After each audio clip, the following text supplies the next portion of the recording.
옷 좀 괜찮은 거 사려고 하면 굉장히 비쌉니다. 또 상설 할인 매장을 가면 또 엄청나게 쌉니다. 도대체 왜 이렇게 차이가 나는가? 이 의문을 갖지 않으신 분들이 안 계시라고 생각이 듭니다. 상설 할인 매장이라는 것은 어떻게 해서 생기고 그리고 그 정상적인 매장의 옷값은 왜 또 그렇게 비싼지 박영선 기자가 취재를 해봤습니다. 여기 주인 아저씨 되시는 것 같은데요. 유명 메이커 옷들이 상당히 많은데 어떻게 구입을 해오십니까? 백화점하고 상설 매장에서 남는 재고 1, 2년 된 걸 구입을 해가지고 70% 내지 80% 할인해가지고 팔고 있습니다. 일반적으로 옷을 고르면서 마음에 든다 싶으면 대단히 값이 비싸다는 이야기를 많이 합니다. 그래서 상설 할인 매장을 찾지만은 이 상설 할인 매장이 과연 믿을 만한 곳인지 반신반의하기도 합니다. 옷값은 원래 처음부터 재고로 남아서 상설 할인 매장에서 팔리는 것까지 감안해서 책정이 됩니다. 원단하고 공임, 그다음에 그 정상 판매가 아닌 세일이라든가 할인 판매를 했을 경우를 그 합한 금액에 2 내지 3배를 해서 판매 가격이 결정이 됩니다. 생산에서부터 정상 판매, 할인 판매, 그리고 마지막으로 무게로 달합하는 이른바 땡처리까지 크게 4단계로 구분할 수 있는 옷의 유통 과정을 살펴보면 상설 할인 매장이라는 것은 반드시 생길 수밖에 없는 부산물입니다. 옷이 할인 처리될 때는 반드시 레벨을 지우거나 제거하는 작업이 뒤따릅니다.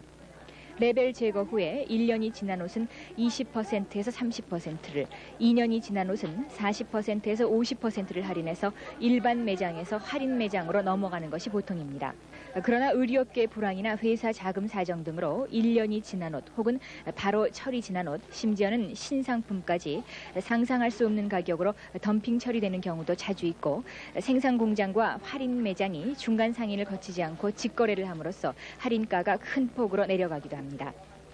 지금 이 옷의 경우에는 13만 9,700원의 그 정상 가격을 18,000원에 팔고 계시거든요. 예. 어떻게 해서 이런 가격이 나옵니까? 예, 이 상품은 약 1년 지난 상품인데 공장에서 13,000원을 사다가 18,000원에 팔고 있는 겁니다. 그래서 약 80%의 세일이 되는 거죠. 쉽게 납득이 가지 않는 80%, 90% 세일이라는 것은 바로 이렇게 해서 생겨나는 것이지만은 반대로 정상 가격에는 세일 폭도 가만히 돼 있다는 점을 생각을 할 때 옷값이 엄청나게 비싸야 하는 이유도 설명이 됩니다. 80% 내지 90% 세일에서도 남게 되는 옷은 이른바 땡처리의 마지막 단계에서 옷이라는 존재가 아니라 그저 무게로 달아져서 정상가의 5%에도 못 미치는 가격, 즉 10만 원짜리 옷이라면 5,000원 이하의 가격으로 지방이나 보따리 장사의 손에 넘겨지게 됩니다. 결과적으로 옷의 유통 과정을 통해서 두 가지 사실을 알 수 있습니다. 첫째, 우리나라 의류업계가 패션에 대한 정보 분석이나 정확한 기획, 또 판촉 활동을 벌여서 세일로 처리되는 재고분을 줄일 수 있다면 옷값은 훨씬 싸질 수 있다는 사실입니다. 둘째로는 정상 가격으로 판매되는 옷과 상설 할인 판매장의 옷은 시간과 돈을 바꾸는 결과라는 설명을 할 수가 있겠습니다.